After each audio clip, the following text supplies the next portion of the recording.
하나님의 말씀은 신약성경 마태복음 9장입니다. 9절부터 13절의 말씀까지입니다.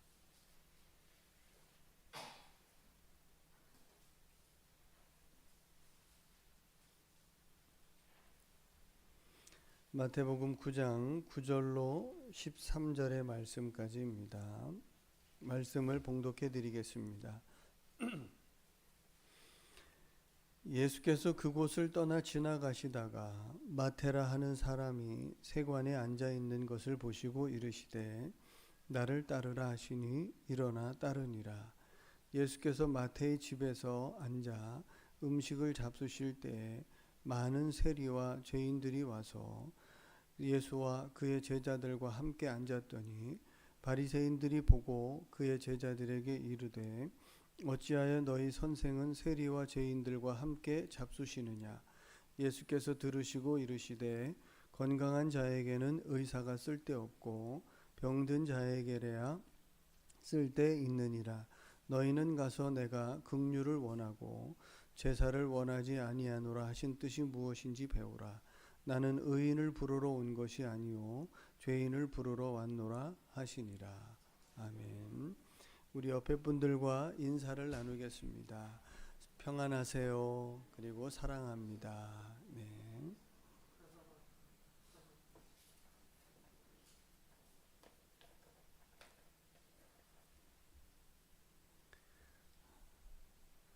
오늘 본문은 몇 절 안 되는 5절 정도 되는 짧은 본문입니다.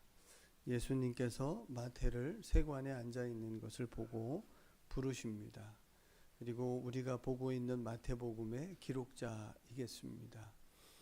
이 마태복음의 기록자가 자신을 예수님이 세관에 앉아 있을 때 불렀고 그 예수님을 본인의 집에서 초청해서 많은 세리들과 그리고 여긴 죄인들이라고 나오는데 그들은 바리새인들은 본인들을 죄인이라고 생각하지 않았으니까 아마 일반적인 사람이지 않았을까 이런 생각이 듭니다. 죄인들이 함께 와서 예수님과 그의 제자들과 함께 음식을 나누고 먹고 있는데 그 자리에 예수님을 보고 싶어서 왔던 바리새인과 서기관들이 왜 예수님은 죄인들과 어울릴까? 그의 제자들은 왜 금식하지 않을까? 그리고 왜 이런 모양으로 저분이 저러고 돌아다니실까라는 의구심을 가지고 예수님을 바라보고 또 예수님에 대해 질문을 하니 주님께서 너네들이 알고 있는 하나님을 바로 수정해 주는 장면이 나옵니다. 그러니까 바리새인과 서기관들이 알고 있는 하나님에 대해서 하나님은 그런 모습이 아니야 라고 말씀하시면서 그들의 시선과 하나님에 대한 이해를 바꾸라고 말씀하시는 짧은 절의 내용입니다. 우리도 신앙생활을 하다 보면 하나님에 대한 이해를 갖게 됩니다. 제가 설명해 드리지 않은 하나님을 알고 계실 수도 있겠죠. 그래서 본인만이 알고 있는 하나님을 마음속에 담아내고 계시지 않을까 이런 생각이 듭니다. 성경에서 이야기하지 않는 내가 하나님은 이러실 것이다 라고 생각한 나만의 하나님이 있으실 수 있겠죠. 이제 바리새인과 서기관들은 하나님에 대해서 생각할 때 하나님은 의인을 좋아하실 거야 라고 생각했던 것 같습니다. 그리고 하나님은 예배를 좋아하실 거야 라고 생각을 했던 것 같고요. 예수님은 그들의 생각에 같이 모여있는 그들의 생각에 예배도 좋아하시지만 예배보다 더 이걸 원하셔라는 하나님의 원하심을 직접적으로 소개를 하고 있습니다. 사실 예수님께서 인용한 이 구절은 구약에도 한 번 더 등장을 합니다. 그래서 구약을 알고 있었던 바리새인과 서기관들에게 너희들은 하나님을 이렇게 알고는 있는데 왜 그 하나님에 대해서는 실천하지 않느냐라는 내용으로 말씀을 아마 하시지 않을까 이런 생각이 듭니다. 이제 우리는 마태가 소개하고 있는 예수님을 보고 있습니다. 마태는 예수님을 병 고치는 사람으로 산에서 가르침을 베풀고 내려오셔서 병을 고치는 분으로 소개하다가 이는 선지자 이사야를 통해서 미리 예언된 것을 이루시기 위함이다 라고 말씀하시고, 예수님은 나는 이 땅에 내려온 목적이 인생들의 질병만을 고치기 위해서 오신 것이 아니고 하나님의 아들로서 죄를 사하는 권세가 있음을 알게 하신다라는 내용이 전주의 내용이었습니다. 그리고 그 예수님이 마태를 부르시더니 본격적으로 하나님은 뭘 원하신다라는 것을 우리에게 말씀합니다. 우리는 성경을 아마 창세기에서부터 요한계시록까지 읽으신 분들도 있을 테니까 다 읽고 나서 성경 마지막을 딱 덮으면 하나님은 이러신 분이구나 라고 이해를 하고 계실 거라고 봅니다. 그리고 우리는 다 알고 있습니다. 실제적으로 하나님이 우리를 뭘 원하신다라는 것을 알고 있죠. 예를 들면 여러분들에게 지금 나에게 하나님이 뭘 원하시는지 모르겠어 이렇게 생각하며, 이제 보통의 경우는 두 가지 길이 생겼을 때 하나님 오른쪽으로 가요 왼쪽으로 가요 이런 걸 물을 때 하나님 뜻을 잘 모르겠어요 이렇게 기도를 많이 하실 텐데, 그런 건 묻지 마세요. 하나님께 그런 걸 묻지 마시고 성경에 이미 하나님은 내 마음은 그래 라고 얘기해 놓은 데가 많아요. 그걸 적용해 보시면 생각보다 많은 부분에 답을 얻어요. 그럼 우리가 한번 하나님이 뭘 원하신다, 난 이걸 원해 라고 얘기하는 거를 알고 계시면 그걸 하면 되잖아요. 그거는 안 하시면서 왜 하나님 나에게 어떤 뜻이 있어요 이런 건 이제 그만 물으시고, 하나님이 원하시는 걸 하시다 보면 여러분 인생이 복돼요. 그럼 이제 가장 먼저 하나님이 원하시는 것을 제가 몇 가지만 찾아드릴게요. 잘 하시는 부분이에요. 미가서 먼저 띄워주실래요? 이거 모르시는 분 아무도 없을 거라고 보는데, 자 이제 읽어드릴게요. 찬찬히 보세요. 내가 무엇을 가지고, 저기서 내가는 미가 선지자예요. 미가 선지자가 무엇을 가지고 여호와 앞에 나아가며 높으신 하나님께 경배할까? 내가 번제물로 1년 된 송아지를 가지고 그 앞에 나아갈까? 자, 무슨 뜻이에요? 내가 무엇을 가지고 하나님 앞에 나아가서 예배할까? 이런 이야기입니다. 7절, 여호와께서 천천의 숫양이나 1000마리보다 훨씬 많겠죠. 천천의 숫양이나 만만의 강물 같은 기름을 기뻐하실까? 무슨 뜻인가요? 많은 제사, 많은 예배를 기뻐하겠느냐 이런 뜻이겠어요. 그죠? 그 뒤에 내 허물을 위하여 내 맏아들을 내 영혼의 죄로 말미암아 내 몸의 열매를 드릴까? 숫양이나 만만의 강물 같은 기름보다도 내 맏아들을 죽여서 내가 하나님께 예배할까? 이런 뜻입니다. 소중하죠. 맏아들은 내 큰아들 얼마나 소중해요. 그걸 하나님 앞에 드릴 만큼 예배를 드려야 되나 이런 뜻이겠어요. 8절 정확하게 얘기하죠. 사람아, 주께서 선한 것이 무엇임을 내게 보이셨습니다. 여호와께서 우리에게 구하는 것, 원하는 것, 바라는 것은 오직 정의를 행하며. 이거 적용하시면 다 풀어져요. 한번 해보세요. 내 일터에서 정의를 딱 적용해 보세요. 하나님께 기도하지 않아도 답을 많이 얻어요. 두 번째, 인자를 사랑하며. 어떤 게 사람을 더 사랑하는 거지? 라고 딱 기준을 세워보세요. 대부분 다 풀려요. 내가 생각하는 것이 다 풀어져요. 그 다음에 세 번째, 겸손하게 내 하나님과 함께 행하는 것이 아니냐, 이겁니다. 저기서 겸손하게 내 하나님과 함께 행하다는 얘기는 이제 이런 마음이에요. 하나님 앞에서 내가 겸손해져야 된다는 얘기는 하나님의 뜻과 내 뜻이 있을 때 누구의 뜻을 접어야 되느냐 이런 얘기를 한다고 하면 주님께서도 말씀하시기를 너가 나를 따르려면 네 뜻을 접어라 이렇게 얘기하죠. 그러니까 우리는 겸손히 하나님과 함께 행한다는 것은 내 뜻을 접어라 이런 얘기입니다. 그럼 한번 해보세요. 기도 중에 내 뜻을 접어보세요. 하나님 앞에 기도 제목을 한 10가지를 들고 나왔어요. 그리고 앉아서 이게 주의 뜻인가를 먼저 생각하고 내 뜻인가를 생각해서 한번 접어서 기도 제목을 빼버리세요. 아마 거의 기도하실 게 없을걸요. 왜냐하면 내 욕심이니까. 그럼 기도할 게 없어지면 기도를 안 해야 되나요? 그렇지는 않죠. 반대죠. 하나님 뜻을 담아야죠. 그러니까 성경을 읽다 보면 성경에 이렇게 살아라, 이렇게 살아라 그러면 우린 그걸 이론으로만 알지 정말 내 삶에 담아내려고는 안 하잖아요. 그러니까 하나님 이 말씀대로 내가 되게 해달라고 기도를 해야죠. 그런 걸 기도하라고 얘기하는 겁니다. 그러면 이제 우리가 보면 오늘 하나님이 원하시는 걸 아셨나요? 분명하게 3가지죠. 정직하게 사세요입니다. 어디에 있든지. 성령의 열매 중에 정직이랑 가장 가까운 것이 아마 충성이지 않을까라는 생각이 듭니다. 성실이라는. 그럼 하나님이 나와 함께 하심을 내가 눈으로 봐요. 그러니까 그분 앞에서 내가 정직한 겁니다. 사람 앞에서 정직한 게 아니고 하나님 앞에서 정직한 거예요. 그 정직해봐라 이런 얘기죠. 2번째, 아까 그 내용대로 인자를 사랑해봐라 이런 겁니다.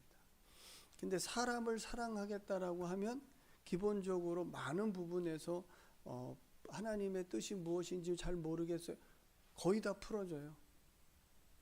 왜냐하면 우리가 기도할 때 대부분 기도하는 내용들이 가만히 본문 안으로 우리의 기도 내용 안으로 들어가 보면 내가 손해를 덜 보고 하나님의 능력으로 그게 이루어지기를 원하는 마음으로 기도하는 게 대부분이기 때문에 예를 들면 다윗이라는 사람이 하나님 앞에 기도합니다. 하나님 제 원수가 있어요. 저놈을 좀 죽여주세요라고 기도하거든요. 다윗의 시편에 보면 원수를 향해서 저놈을 좀 죽여주세요라고 기도하는 경우들이 종종 많아요. 많은데 그 내용을 보면 만약에 다윗이 거기에 인자를 사랑하라는 그 부분에 하나님 뜻을 알았어요. 그럼 그 기도 할 수 있을까요? 저 사람 죽여달라고? 그럼 그 기도는 사라지는 겁니다. 어떻게 되겠어요? 그 기도가 바뀌어서 하나님 저 원수인데 사랑하게 해주세요라고 바뀌겠죠.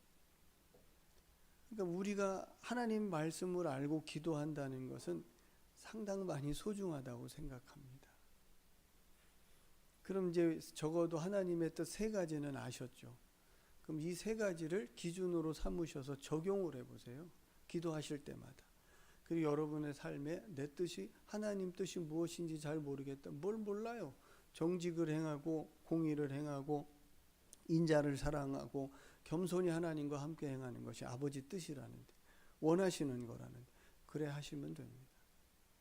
이 마음에 담아 놓으세요.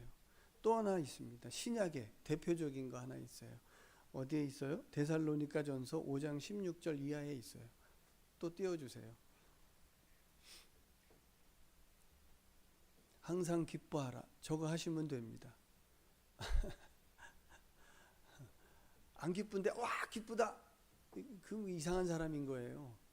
그런 뜻이 아닌 거예요. 저 기뻐하라는 항상 기쁠 수밖에 없는 기쁨의 조건을 여러분이 가지셨잖아요. 구원받았잖아요. 예수 그리스도가 내 안에 계시는 생명과 부활을 얻었잖아요. 그걸 생각하면 마음이 든든하고 기쁘시지 않던가요? 그 은혜로 기뻐하라 이런 뜻이겠습니다. 그 다음에 2번째 이거 하시면 됩니다. 17절 쉬지 말고 기도하라. 쉬지 말고 기도하시면 여러분 다 돌아가셔요. 밥도 안 먹고 어떻게 다. 그죠? 근데 그건 저 쉬지 말고 기도하라라는 내용 사도 바울이 기도에 쉬는 것을 멈추지 말아라 이런 얘기는 성령 안에서 기도하는 것이 늘 깨어 있어라 이런 얘기와 같은 유사하다고 봅니다. 액면 그대로 보셔서, 문자 그대로 보셔서 하나님이 쉬지 말고 기도하라 하셨으니 난 24시간 잠도 안 자고 기도할 테야 그러면 한심하죠. 그러지 마세요. 그런 뜻이 아니다라는 거 잘 아시잖아요. 그런데 마지막을 보세요. 범사에 감사하라. 이것이 그리스도 예수 안에서 너희를 향하신 아버지 하나님의 원하는 것이다. 이렇게 얘기하시죠. 그럼 범사에 감사와 기도하는 것 그리고 기뻐하는 것을 여러분 삶 속에 적용해 보세요. 행해 보시라는 얘기입니다. 대부분 다 풀어질걸요. 기도할 거 없이. 기분 나쁜 게 생겼어요. 아, 주의 뜻인가 보다. 감사해야지. 그럼 되잖아요. 좋지 않은 일이 벌어졌어요. 아, 주님의 뜻인가 보다. 기도할 게 아니라 아, 하나님 감사합니다. 그럼 되는 거잖아요. 그러라는 건데 우리는 그 자리에서 도망가려고 하죠. 그러지 모르겠어요. 주님이 저렇게 얘기하시니까 우리는 그걸 받아들이면 됩니다. 신약에 너무 극명하게 하나님이 원하는 것, 구약에 너무 극명하게 하나님이 원하는 것 다 말씀에 놓으셨어요. 우린 저 말씀대로 사시면 돼요. 살아보시면 잘 안 되면 잘 안 된다라고 얘기하시면 돼요. 하나님 저게 잘 안 돼요. 나 좀 도와주세요. 그러시면 돼요.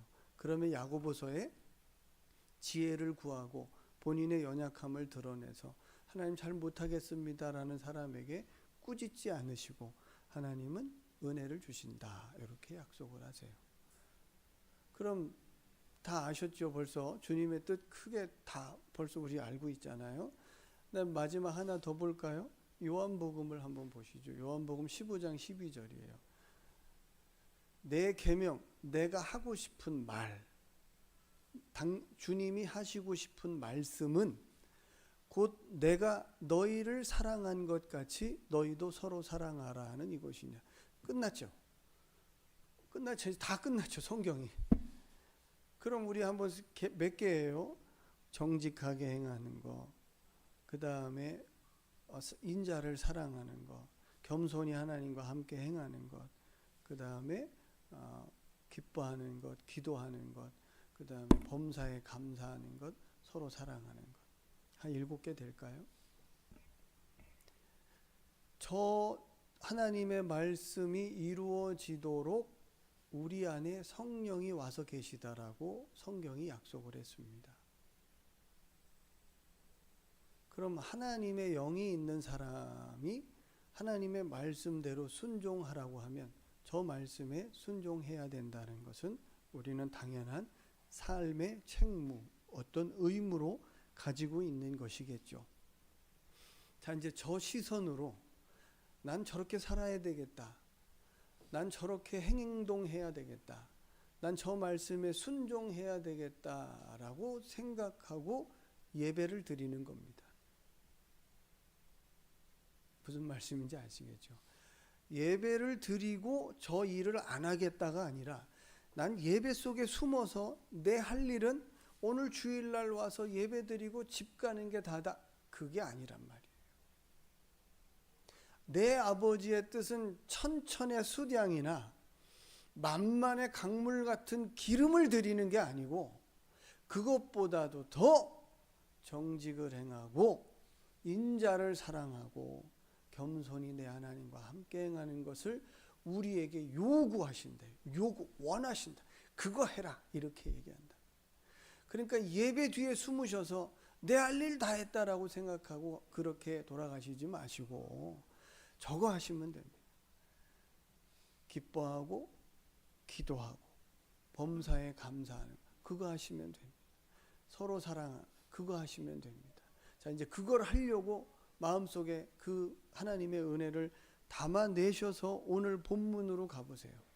이제 하나님이 어떻게 보이시는가. 그럼 이제 하나님이 내게 원하시는 걸 담았어요. 담아서 다시 9절로 가서 본문으로 가시면 바리새인들이 나옵니다. 바리새인들이 11절에 이렇게 말하죠. 바리새인들이 보고 예수님 지금 뭘 하고 계세요? 인자를 사랑하고 있고 예수님 지금 뭐 하고 있어요?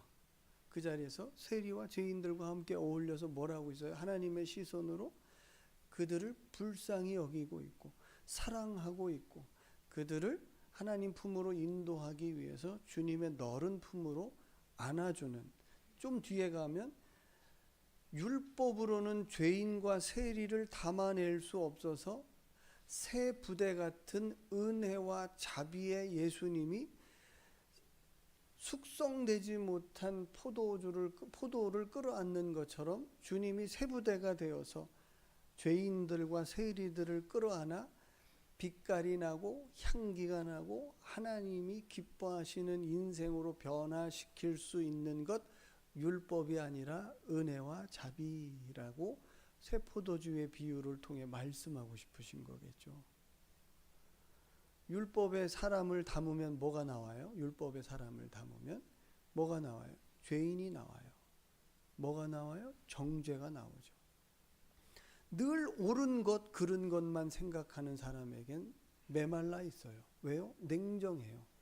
그는 옳고 그름으로만 취하지 사람을 사랑하거나 자비를 대할 수 있는 방법을 모르니까요. 그래서 오늘 본문에 예수님께서 시선을 넓혀주죠. 바리새인과 서기관들을 향해서 너희가 알고 있는 하나님은 그런 하나님이 아닐 텐데 라고 생각하시면서 바리새인들이 보고 그의 제자들에게 이르되 어찌하여 너희 선생님은 세리와 죄인들과 함께 앉아서 잡수냐라고 묻습니다. 그 얘기를 얼마나 크게 했는지 예수님 들었다라고 얘기 나오죠. 뒤에 보니까 12절에 보니까 예수께서 들으시고 이르시되 건강한 자에게는 의사가 쓸데없고 병든 자에게야 쓸데있느니라 라는 말씀을 하시고 정말 이제 하나님이 원하시는 걸 얘기합니다. 13절이죠. 너희는 가서 내가는 누구예요? 예수님이 내가라고 인용하신 내가는 하나님이시죠. 긍휼을 원하고 제사를 원하지 아니하노라 하신 뜻이 무엇인지 가서 좀 배워라, 이런 얘기. 그것부터 알고 와, 이런 얘기지 않겠어요? 그럼 하나님이 제사를 원하지 않노라 이런 얘기는 예배 안 드려도 된다 이런 뜻일까요? 아니죠. 예배보다 더 중요하게 생각하시는 하나님의 마음이 뭐라고요? 긍휼이랍니다. 자비, 사랑, 온유 뭐 이런 거겠죠. 그런 것들을 더 원하고 사람을 사랑하고 인자를 사랑하고 정직하게 행하고 그 다음에 겸손히 하나님과 함께 행하는 것을 더 원한다라고 말씀하시는 거죠. 나는 이미 의인을 부르러 온 것이 아니라 죄인을 부르러 왔다라고 주님의 목적을 말씀하시면서 하나님의 시선도 어디에 있다라는 것을 확인해 주십니다. 저와 여러분들이 이제 동일하게 하나님을 섬겨요. 그리고 그 하나님이 우리 속에 와서 계세요.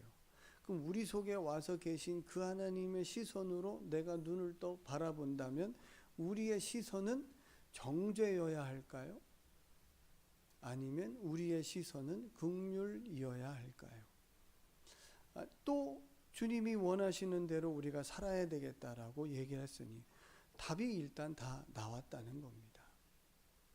그럼 이제 기도를 하시기 전에, 우리의 삶을 사시기 전에 대부분 이걸 한번 적용해 보세요. 가장 큰 덕목, 사랑이라는 것을 한번 이렇게 해보세요. 이건 이제 제 경우입니다. 제 경우인데, 보통 이렇게 남녀가 사랑을 해서 결혼을 해서 같이 사시다 보면 이제 배우자를 향해서 기도를 할 때가 많이 있어요. 그잖아요. 배우자를 향해서 기도를 많이 하고 저도 이제 우리 아내를 위해서 기도를 뭐 종종 합니다. 기도를 하다 보면 기도의 내용을 내가 이렇게 기도를 해요. 하나님 앞에 순수하게 그의 영혼을 위해서 그가 잘되게 하기 위해서 기도하고 있는지 아니면 내 편의를 위해서 그를 바꿔달라고 기도하고 있는지 헷갈릴 때가 좀 있어요. 여러분 주일 대표 기도나 이런 거 할 때 다 여러분 바꾸라고 기도하는 수 있잖아요. 나는 안 바뀌는데 누구 바뀌었으면 좋겠다 이렇게. 그럼 가만히 생각해 보세요. 그게 기도가 맞나 이런 생각이 든 거죠. 나는 안 바뀌는데 왜 남 보고 자꾸 바꾸라고 하나님 놀라운 능력으로 쟤 좀 바꿔주세요 그래요. 그럼 성경에서 그걸 사랑이라고 얘기하지 않잖아요. 그래서 아내랑 살아보면 내가 안 바뀌면 살 수 없다는 것을 배우시잖아요. 그리고 더 연약한 여자니까 강한 남자이지만 내가 바뀌고 내가 잡혀 살고 내가 싫은 소리 안 들으려고 하고 잘하려고 하고 그래야 한단 말이에요. 왜 그렇게 돼요? 사랑하니까 그렇게 하는 거죠. 그래서 하나님이 우리에게 하나님 사랑하면 네가 힘을 들여서 하고 네 목숨 네가 바치고 뜻을 네가 접고 마음을 다해서 하나님 사랑해라 이렇게 얘기하죠. 그럼 하나님은 우리를 언제 사랑했어요? 하나님 이렇게 얘기하시죠. 나는 너를 내 독자 자식 예수 그리스도를 보내서 너가 영원히 죽을 건데 나는 너에게 영생을 주고 부활을 주었다. 줄 거 다 줬다. 하나님 나라까지. 그러니 너는 나를 사랑할 때 그렇게 사랑해라 이렇게 얘기하시죠. 근데 우리가 그걸 적용하시면 기도도 사라지고 정말 많은 부분에서 우리의 내용들이 사라지고 기도하기 전에 이게 이기심인지 이게 정말 사랑하는 마음으로 기도하는 것인지를 생각해 보게 됩니다. 이제 이거를 좀 더 구체적으로 안다면 여러분 자녀 둘이 있는데 하나는 집신장사, 하나는 우산장사 하신다고 생각해 보세요. 자, 누구를 위해서 기도하시겠습니까? 하나님 큰아들 집신 팝니다. 오늘 늘 맑은 날을 주세요. 작은 아들 굶어 죽는 거죠. 우산 파니까. 하나님 작은 아들 굶어 죽습니다. 비 좀 많이 주세요. 집신장사 또 굶어 죽는 거죠. 이러고 있을 거예요? 아니잖아요.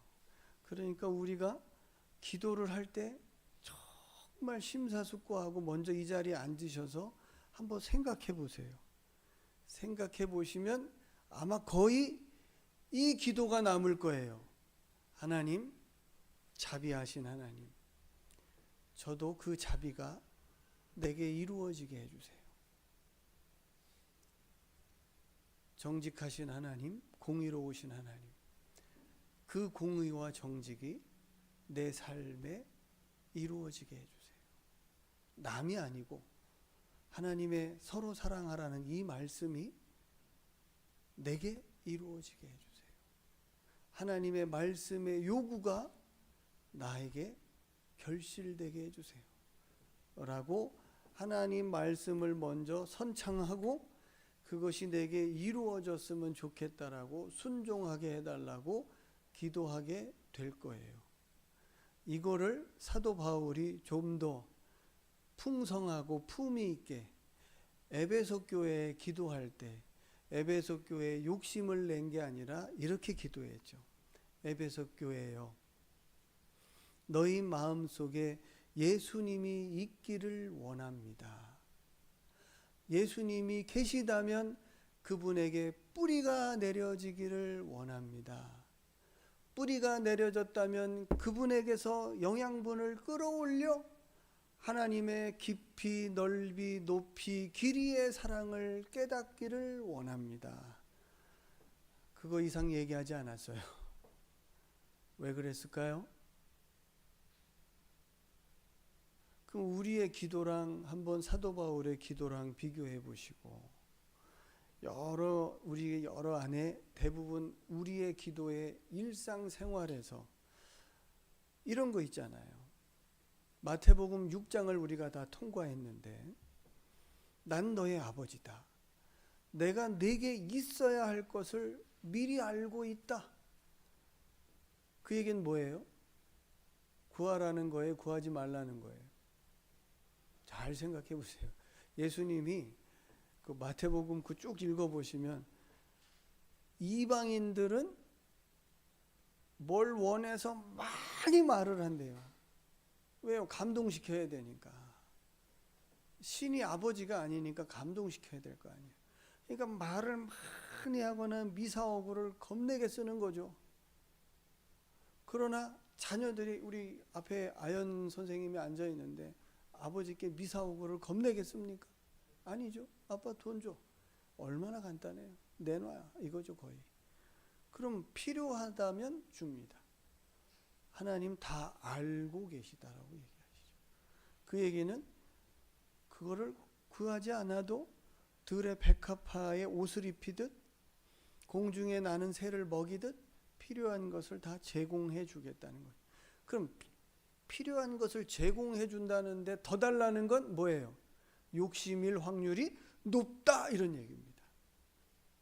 그런 거 구하지 말라 이런 거예요. 그래서 어렵죠. 신앙생활이라는. 남들은 다 넓은 길로 가는데 나만큼은 좁은 길로 가서 나는 서로 사랑해 보겠다. 나는 하나님 말씀 따라 살아보겠다라고 작심을 하고 달려들면 세상에선 이상한 사람이 됩니다. 이상한 사람이 돼요. 저 사람 되게 이상하네. 이렇게 될 거예요. 그리고 핍박할지도 몰라요. 그게 예수 잘 믿는 거라고 성경이 얘기하니까. 그럼 저와 여러분들이 답을 하셨으니 오늘 본문에서 마태를 부르셔서 난 뭘 원한다? 라고 주님께서 말씀을 하시고 제자들에게도 내가 뭘 원하고 하나님 뭘 원하신다라고 얘기하셨으니 저와 여러분들은 이미 성령도 와 계시고 하나님이 뭘 원하시는 줄도 다 알고 계시니 열심히 한 주간 동안 행하시다가 안 되면 하나님 안 돼요라고 기도하시기를 주님의 이름으로 축복합니다. 네, 기도하겠습니다.